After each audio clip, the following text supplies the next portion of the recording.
Magandang buhay mga katare, kasabong, long time no hear, long time no see.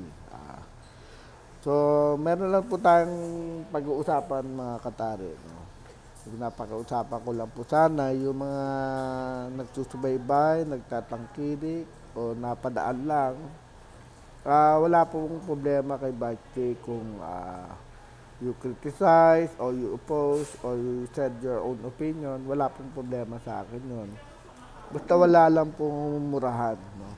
So may mga nanonood, no, na kung hindi niyo po kusunada yung aking paliwanag, pwede naman po kayo mag-unsubscribe. Wala pong problema yun. Pero wala po sana yung nagmumura pa, no? Kung ito po yung tungkol dun sa Hackso at Chico Larso na pinag-usapan natin, no, na akin na vlog. Hindi ko po sinabi na yung Hackso na na, na panglagari ng kahoy ay pwede pong gamitin sa paggawa ng tare. Ang sinasabi ko po, may mga Hackso po tayo na ginagamit pang gawa ng tare. At kung hindi ko po nakakalimutan, meron po ako nakalagay sa baba na meron. In-explain ko kung ano yung ibig sabihin, ano po yung Hackso at ano yung circular. So, paminsan po, ipagpaumanin niyo po na since impromptu po ang aking pagbablog, hindi ko na po ini-edit kung ano man yung mga dapat ko pang nakaligtaang sabihin. No. Anyway, siguro po may nasasagasaan tayong mga individual na siyempre gumagawa ng tare, nagawa sa Hackso. Kasi nga po, ang akin po parang pinaka-message doon sa aking vlog, yung mas matibay yung circular sa Hackso. Anyway, yun po ang aking opinion. Pero kung sa tingin niyo po, mas matibay ang Hackso sa circular, wala po problema sa akin. Kung dyan po sa tingin nyo, dyan kayo nanalo at matibay ang posisyon nyo na pag naglaban kayo, ang gamit nyo ay Hackso at gamit ng ibang tao ay circular. So, sa tingin nyo, mas matibay ang inyong tare, edi go, wala pong problema. Ganun lang po mga kapatid, mga katare. Respeto lang po tayo, wala pong problema na you react or comment, basta wala lang po murahan. No?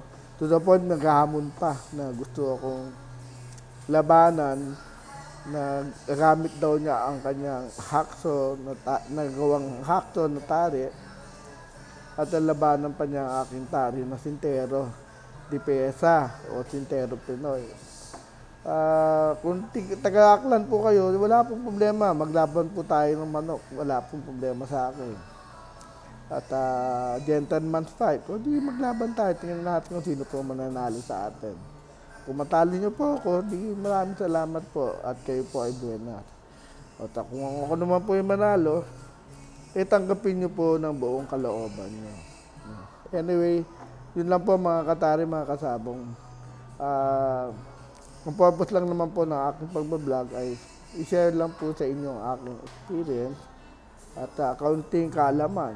Kung sa tingin nyo, mas marami po kayong kaalaman, huwag na po kayong manood ng aking vlog. Kung sa tingin nyo, hindi nyo na kailangan yung aking opinion, hindi nyo kailangan ng aking information, di go ahead.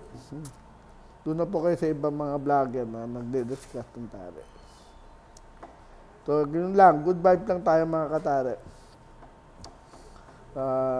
Basta ako kasi, ang aking tema kailangan magalang po tayo, maganda dapat ang ating breeding. Wag po tayo mag-asal carry. No? Hindi po, ng isang bagay na hindi na pagkakaintindihan o salungat sa opinion, hindi po kailangan may murahan dito. You can narrate your point, voice out, wala pong problema. Basta wala lang po murahan. Yun lang po aking punto. Anyway, mga katare, uh, practice to be humble, you know. Practice to be sportsmanship or sportsman. And good luck po sa mga laban niyo. So, have a nice day po. And papalapit na ulit ng linggo. Good luck po sa mga laban natin. Maraming salamat po.